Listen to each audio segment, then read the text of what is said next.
House शुरू करें।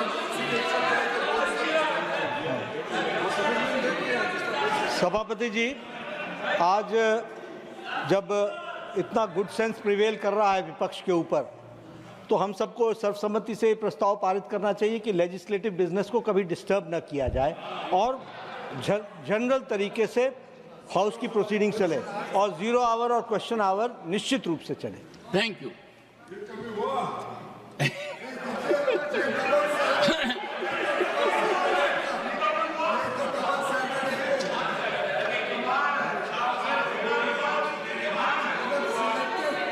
Honorable members, वो तो दूध का धुला है और बिना बात का दूसरों के ऊपर आरोप लगाने में एक्सपर्टीज है।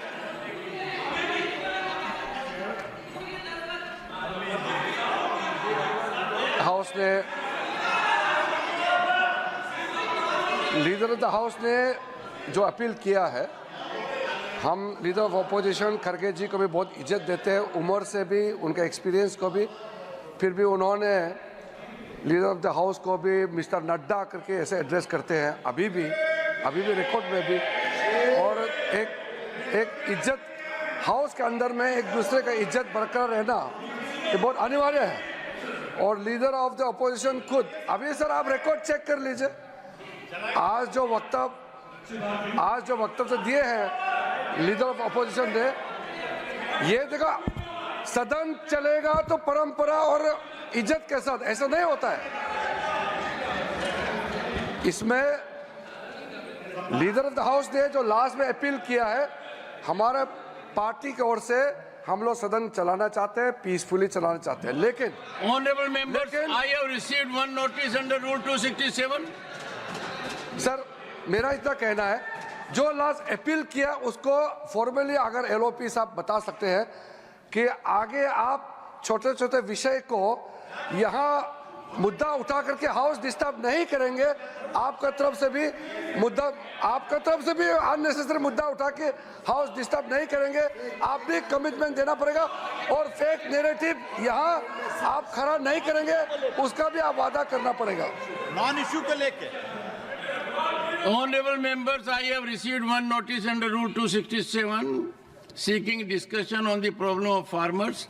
I do not find the same in order and therefore I am unable to agree to that. Matters with permission 0 hour. Shri A.D. Singh, nothing will go on record. Shri A.D. Singh, demand to grant more visas to technical experts from China. Thank you, Chairman, sir. Private sector enterprises from footwear and textile to engineering and electronics in India have purchased huge machinery from China but are unable to use them productively without the help of Chinese technicians. The machinery is lying idle and export orders remain unfulfilled. The Secretary Department for Promotion of Industries and Internal Trade has accepted the claim by Indian companies that a significant skill gap exists between Chinese and Indian factory supervisors and workers. The leader of these private companies are of the view that Chinese professionals are highly productive and are less expensive. In view of this, the Engineering Export Promotion Council of India is of the view that more visas should be given to Chinese experts so that the machinery in India can be put to efficient use. Hence, strategies should be designed in such a way that experts are issued visas after due diligence, keeping in view national security. The process should be expedited. Thank you. Thank you. Honorable Sri Jose K. Mani, concern over rising cases of non-communicable diseases in the country. Honorable Jose K. Mani, not present. He is present. Please. You always forget me, sir. Please. No. I raised today to draw attention to a growing public health crisis in the country. The rising cases of non-communicable diseases, NCDs. These diseases include diabetes, cardiovascular disease, cancer, and chronic respiratory disease, are now responsible for over 60% of the death in India, according to the World Health Organization. In 1990, this was around 38%. Alarmingly, these diseases are increasingly affecting your younger populations, particularly those in their 30s and 40s. The economic impact of NCDs is severe. 1 in 4 Indians has a risk of dying from an NCD before they reach the age of 70, and majority of them die at a young age. Every life lost is not just a personal tragedy, but also a loss of our nation's progress and potential, and to the family. At the heart of this crisis is poor lifestyle choices such as unhealthy diets, lack of physical activity, smoking, and excessive alcohol consumption, and also high level of air pollution. So limited access to primary health care, lack of preventive care, and insufficient early detection mechanism mean many of these non-communicable diseases go undiagnosed until it is too late. Large Indian companies and multinational companies in India often use pesticides excessively and irrationally in food production to maximize yield and profit. This contaminates crops, soil, and water, leaving harmful chemicals in food consumed by the public. These pesticide-laden foods have been linked to the rising incidence of non-communicable diseases. With the rise of consumerism, our population, especially the youth, are lured by multinational companies into unhealthy food habits. The government's current efforts are insufficient in addressing this epidemic. So the government should, with immediate effect, bring stringent regulations, ensure its effective and time-bound implementation. This includes stringent regulation on harmful food practices. All health hazard items used in food production should be banned. Nationwide campaigns promoting healthy living, better healthcare infrastructure, and fostering a culture that prioritizes well-being of consumerism. Thank you. That health is not a privilege, but a promise kept for every single. Thank you, Honorable Jose K. Mani. Mania Dr. Kalpana Saini demand to organize a special classes of traditional sports in schools. Dr. Kalpana Saini.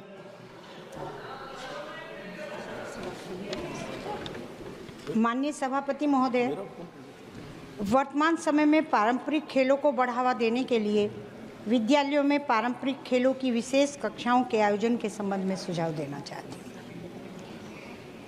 जो अत्यंत महत्वपूर्ण और समय की आवश्यकता है। आजकल बच्चे ज़्यादातर इंटरनेट की दुनिया में सीमित हो चुके हैं, जिससे उनके शारीरिक विकास और मानसिक विकास पर प्रतिकूल असर पड़ रहा है। पारंपरिक खेल न केवल शारीरिक क्षमता बल्कि मानसिक दक्षता का भी विकास करते हैं, जो बच्चों के समग्र विकास के लिए आवश्यक है। ये खेल किसी अतिरिक्त बजट या धनराशि की आवश्यकता नहीं रखते, जैसे कबड्डी, खो खो, जो बजट फ्रेंडली हैं और आसानी से स्कूलों में आयोजित किए जा सकते हैं। इन खेलों के आयोजन से बच्चों को शारीरिक सक्रियता के साथ साथ टीम वर्क, संघर्ष और रणनीति सीखने का भी अवसर मिलेगा। शुरुआत में शिक्षकों को प्रशिक्षण देकर के इसकी शुरुआत की जा सकती है, ताकि वे बच्चों को पारंपरिक खेलों से परिचित करवा सकें। इसके लिए डॉक्यूमेंट्री और इन्फोगेटिव वीडियो जैसे माध्यमों का उपयोग किया जा सकता है, जो बच्चों में उत्सुकता और रचनात्मकता को प्रोत्साहित करेंगे।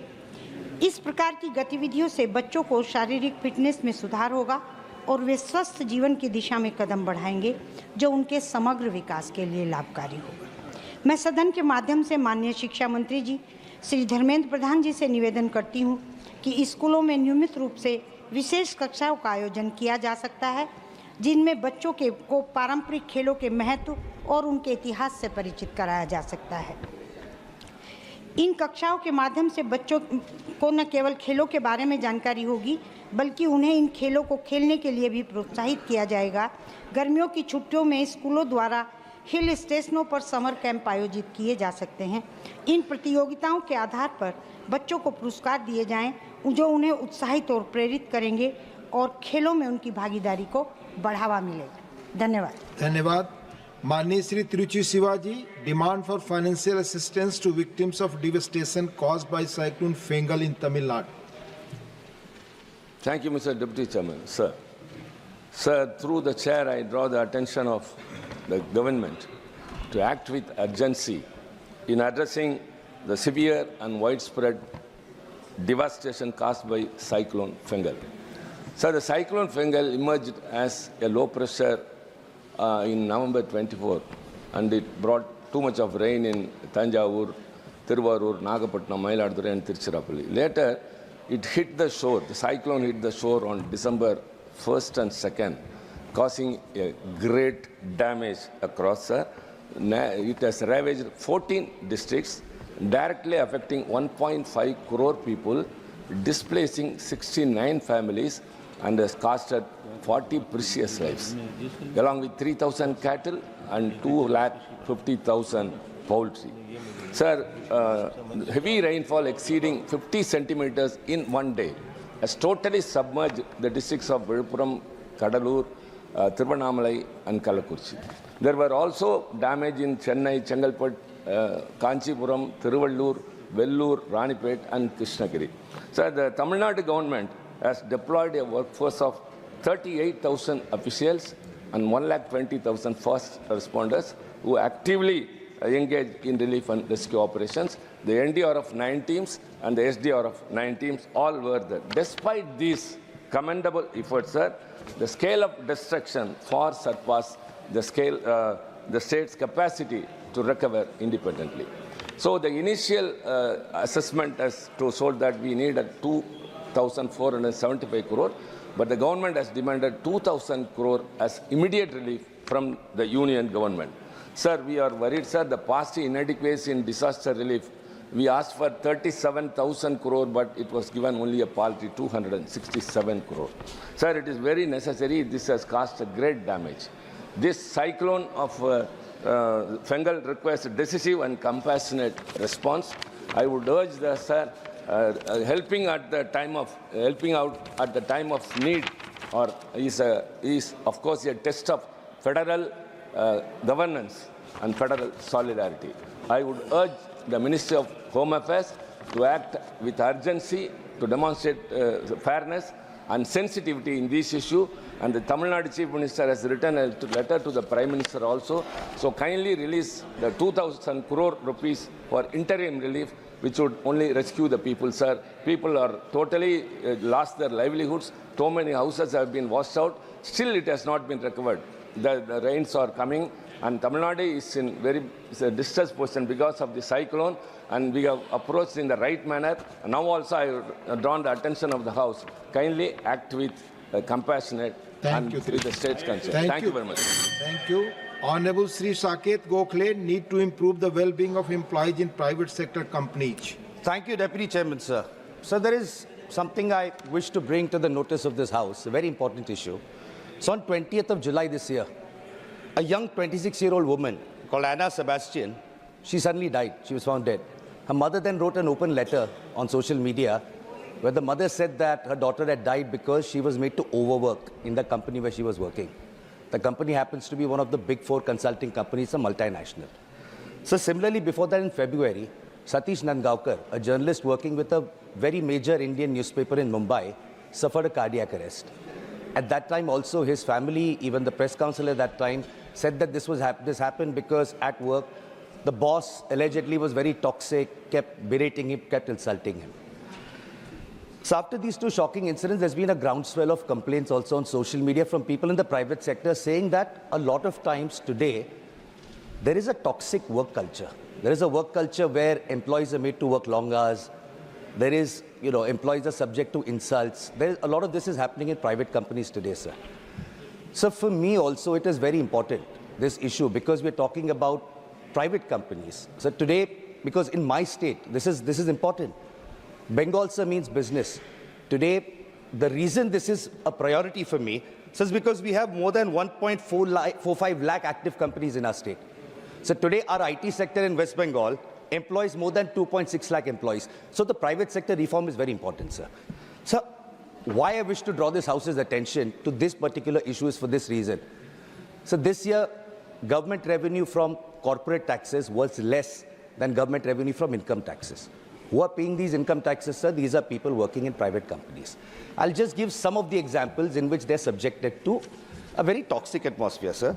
So there is no overtime pay provision in contracts in India. People are made to work 8 hours, 10 hours, 12 hours. There's no provision for overtime unlike other countries. So a lot of employees that work in client-facing companies, they're subject to whims of their clients. You know, they're made to, the clients call them on the weekends. So there is a need for our labor laws to regulate these, sir. We don't have legislation right now to regulate it. What happens, sir, is employees lose their jobs, unemployment happens. Today the condition is so bad, sir, that people who have worked in my state of West Bengal have not been given their Manrega dues, sir. We have total pending dues of 8,377 crores. These are people who have worked, sir. Now when people lose their jobs, they get this sort of deprivation, sir, which is why I'm saying, sir, this toxic work culture, deprivation of people is something, sir, this House needs to take seriously, the government needs to take seriously. People who are employed need a healthy work atmosphere, and people who have worked need to be paid, be it in the private sector, be it Manrega workers in West Bengal, sir. Thank you very much. Thank you. Honorable P. Wilson, demand to expedite the work related to infrastructure and tourism development projects in Tamil Nadu. Thank you, Deputy Chairman, sir. Sir, there has been a persistent neglect and inequitable treatment faced by the state of Tamil Nadu in the hands of union government, which has led to the stalling of various infrastructure works and tourism development projects. The compensation mechanism promised under the new GST regime was abruptly stopped by the union government in the year 2022, resulting in an annual revenue loss of 20,000 crores for Tamil Nadu. The union government's increasing reliance on cesses and surcharges has severely restricted Tamil Nadu's share in the divisible pool of taxes. In the financial year 2022 to 2023, the union government collected 5.1 lakh crore through cesses and surcharges. If these collections has been included in the divisible pool, Tamil Nadu would have received an additional amount of rupees 20,800 crore in just 1 year. Further, unfair limitation on states' borrowing ability by fixing a ceiling of 3% of GSDP have led to a loss of 8,500 crores in borrowing space over the last 4 years, which impacts Tamil Nadu's ability to finance critical public infrastructure and welfare projects. In the union budget for 23-24, Tamil Nadu was allotted a mere 2.5% of natural resources, which is inadequate. The union government has been progressively shifting the burden of centrally sponsored schemes on the state government. Classical example is affordable housing in partnership, wherein union government contributes rupees 1.5 lakhs per unit, whereas the government of Tamil Nadu contributes around rupees 12 to 14 lakhs per unit. Over the last 4 years, the total allocation for railway projects in Tamil Nadu has been equivalent to the annual railway budget for Uttar Pradesh. Various major railway projects have been stalled due to the insufficient fund allocation. No mega infrastructure projects, including highways, has been sanctioned for the last 10 years in our state. The proposal for various tourism development projects in Tamil Nadu, including transformation of Rameshwaram town, the nature trail in Payakara Ooty, Shore Temple Garden Mamalapuram has been submitted and needs the union government's immediate attention. The approval and works for the Parandur Airport, Hosur Airport, Greenfield Kadalur Port, metros for Kovai, Madurai, Hosur, expansion of Kovai, Tiruchi, Madurai and Tuticorin Airport has to be expedited by the union government. Tamil Nadu has been a beacon of progress, contributing significantly to India's economy and development. Yet, the systematic denial of its rightful resources and support has immensely strained the state fiscal health. I request the union government through the Honourable Deputy Chairman, sir, to address these issues urgently and provide the state of Tamil Nadu with a fair share of resources and support. Thank you, Deputy Chairman, sir. Thank you. Honorable Sri Babu Ram Nisad ji, demand to start superfast train from Kanpur Central to Somnath. बहुत धन्यवाद उपसभापति जी।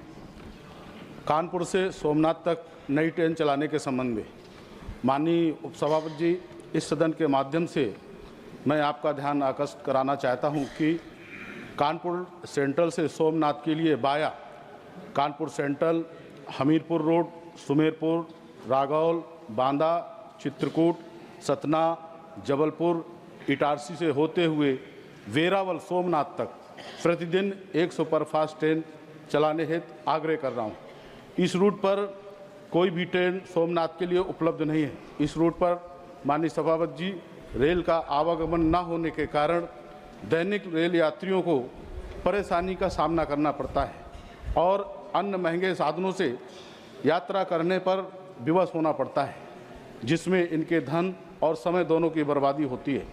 माननीय उपसभापति जी, इस root पर train के आवागमन से प्रभु श्री राम की तपोभूमि चित्रकूट धाम, शक्तिपीठ माँ मैहर देवी सतना, महाकाल ज्योतिर्लिंग उज्जैन एवं सोमनाथ ज्योतिर्लिंग के दर्शन करने वाले श्रद्धालुओं को सुगमता होगी और उत्तर प्रदेश, मध्य प्रदेश एवं गुजरात के आम जनमानस को रोजगार के अवसर प्राप्त होंगे एवं रेल राजस्व में बढ़ोतरी होगी।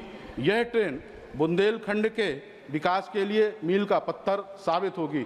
माननीय सभापति जी, हमें पूर्ण विश्वास है कि आपके माध्यम से माननीय रेल मंत्री जी उपरोक्त मांग के संबंध में उचित कार्रवाई करके क्षेत्र की जनता को रेल विकास की सौगात अवश्य देंगे और ये मेरी मांग जो कानपुर से सोमनाथ के लिए ट्रेन चलाने की है स्वीकारेंगे। बहुत बहुत धन्यवाद।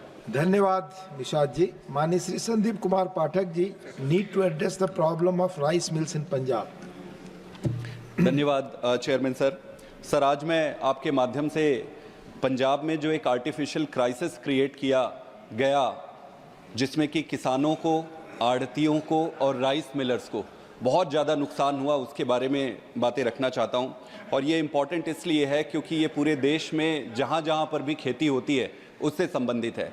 ऑनरेबल चेयर सर, अनाज को खरीदने की एक प्रणाली होती है, एक प्रक्रिया होती है। इस प्रक्रिया में जो किसान है वो मंडी में जाता है और मंडी पे अपने अनाज को बेचता है।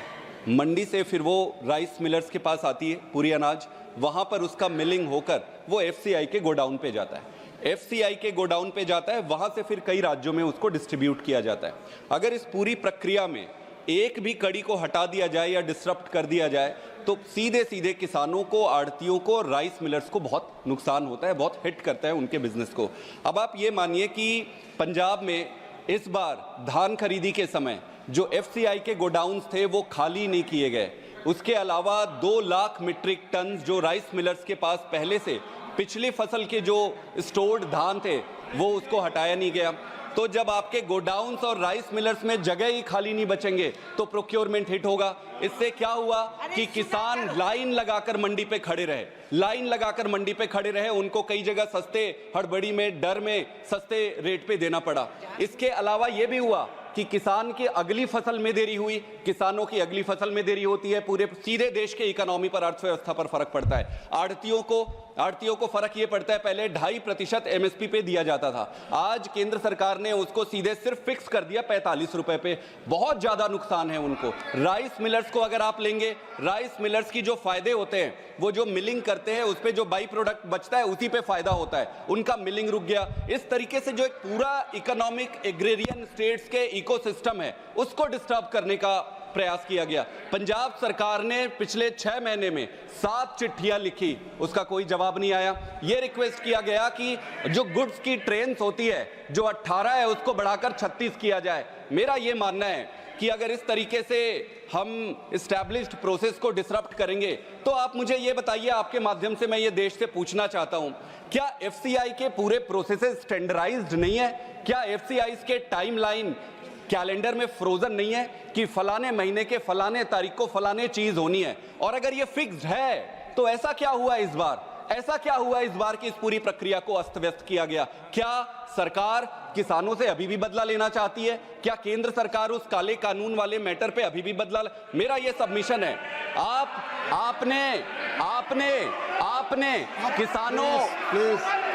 आपने किसानों की बात मानकर बड़ा दिल दिखाया है, आप उसका क्रेडिट लीजिए, वो बड़प्पन। टाइम खत्म हो गया आपका। माननीय प्रमोद तिवारी जी, प्लीज आपस में बात करें, प्लीज। माननीय उपाध्यक्ष जी, आप सीट पर बैठ कर ना बोलें। संजय जी, आप प्लीज सीट पर बैठ कर ना बोलें। देश के युवाओं की बड़ी संख्या में आज नशे के गिरफ्त में है। ये संख्या लगातार बढ़ती जा रही है, जो चिंता का विषय है। मादक द्रव्यों का सेवन देश के शारीरिक और सामाजिक आर्थिक स्वास्थ्य पर प्रतिकूल प्रभाव डाल रहा है। National drug dependent treatment report के अनुसार देश के आबादी के 10 से 75 वर्ष तक के करीब 20% लोग किसी न किसी तरह नशे के आदी हैं। एक सरकारी एजेंसी अवैध ड्रग कारोबार का आकार लगभग 30,000 करोड़ रुपए आती है। 2014 से लेकर 2023 तक जून तक नारकोटिक्स कंट्रोल ब्यूरो द्वारा जब्त किए गए नशीले